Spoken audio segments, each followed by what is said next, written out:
lot of people say finesse fishing is only for clear water and little fish. Talk about finesse rod reel line together, and I'd like to for you to touch on this from two angles. One, what's the optimum combination and the reasoning behind it? Very important, the reasoning behind it. But also, what are some of the common mistakes in assembling rod reel line for finesse fishing that that bass fishermen are making? Yeah, you know, I'll start with the second question. You know, the biggest mistake in finesse fishing is I think most people assume that if you're purchasing a rod and reel combo for finesse fishing, it's got to be a little itsy bitsy dainty whippy rod, this super light rod, almost like a trout rod or a fly fishing rod.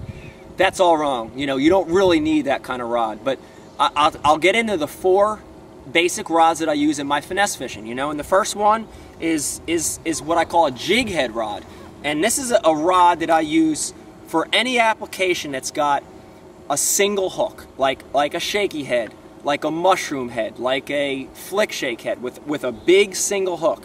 You know, a shaky head's a finesse bait, but just like Texas rig worm fishing, you've got to drive the hook home.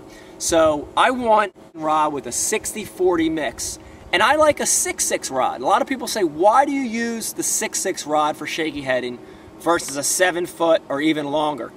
And the answer's simple. The shorter the rod, the less you move the bait, or the slower you move the bait. So it forces you to slow down. If you think about it, if you throw that worm out there and you've got a rod that's 7-6 and you pull from 3 o'clock up to 12, you're moving a lot more line than if you're using a 6-6 rod. So it forces you to slow down a little bit. My second rod, climbing up that ladder a little bit, is a 6-9 Abu Garcia rod that's got it's got a little less than that 60-40. It's almost a 50-50. It's the most whippy rod I use. And I use that rod for drop shotting. You know, it's the one technique where you're using small little split shot hooks or octopus hooks where you're not setting the hook.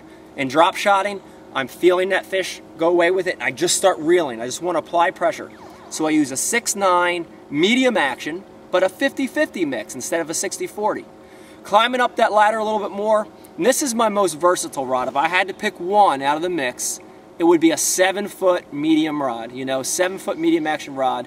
And we climb up a little higher on the level of action, and it goes to about a 70-30. We've got a 30% tip on it, 70% backbone, and that 7-foot rod for me is the most versatile. I could split shot with that rod, I could throw a tail weight at French fry, I could do a lot of stuff with that 7-foot rod.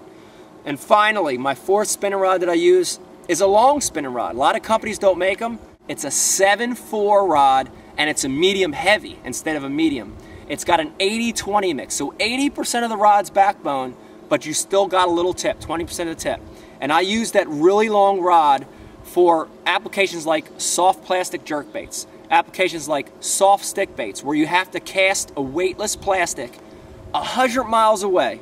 A lot of times with that rod, I step up to a 30 size Abu reel, and a lot of times I'll use braided line. Spider wire fluoro braid's one of my favorite. I'll add a little bit of fluorocarbon leader to it, and I've got the perfect rod for making long casts and setting the hook hard. Mike Iaconelli here to tell you that there ain't just one finesse rod. Just don't buy a whippy rod. Think about those 4 type of rods, and you're going to become a better finesse fisherman. Using a shaky head, using a... Oh God. Oh God!